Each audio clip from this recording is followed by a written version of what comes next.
This is an RC circuit example. RC resistor and a capacitor in series. And we have a camera flash, right? So here's our camera flash. And we have a flash that has a capacitor of 150 microfarads. And it needs 170 volts of electric potential to fire. The capacitor is being charged. It's being charged by a battery of 200 volts. So this is going to be the thing that is constant, whereas this varies with time, right? As the capacitor begins to charge up. 200 volt power supply that runs through a resistor of 18 kilo ohms, 18,000 ohms. And how much time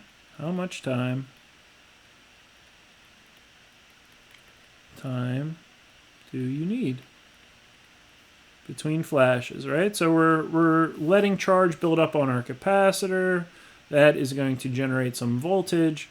And we have an expression for a charging capacitor as a function of time that we derived, and you can check the notes or your text for how that happens, but that is a term that grows with time, right? Because as t gets big, this whole thing becomes smaller as t goes up. And so this becomes closer and closer to 1, and we're eating up more and more of the power supply.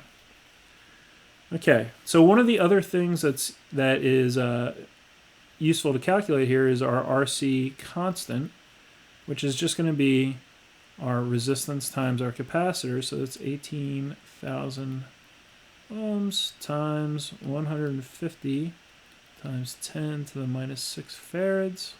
You want to make those conversions. And that gives us something like 2.7 seconds. So that's just going to save us a little bit of calculation here. All right, so let's solve this for t. So we're going to get a v over e. I call that e. Some people call it epsilon. 1 minus e to the minus t over rc.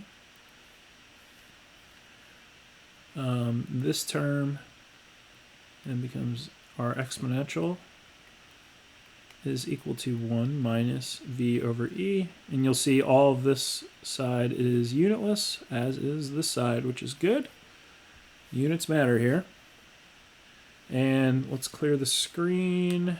And so we're going to take the natural log of both sides.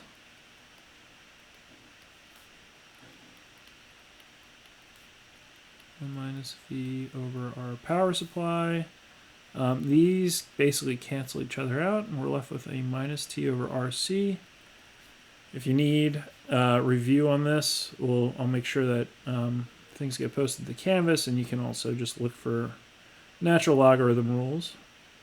That's equal to 1 minus v over e. And we're almost there, right? So now we just have a minus t rc times this natural log term.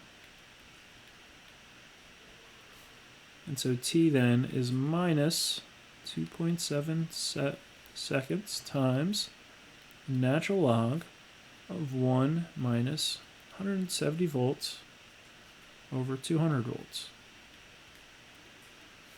You're always going to have this number up top be smaller than this number on the bottom.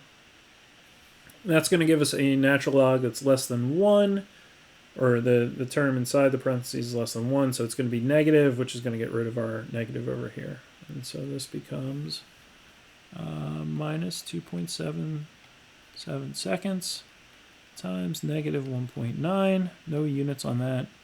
And it's about 5 seconds, 5.1 seconds in between flashes, which is pretty close to what you expect in real life.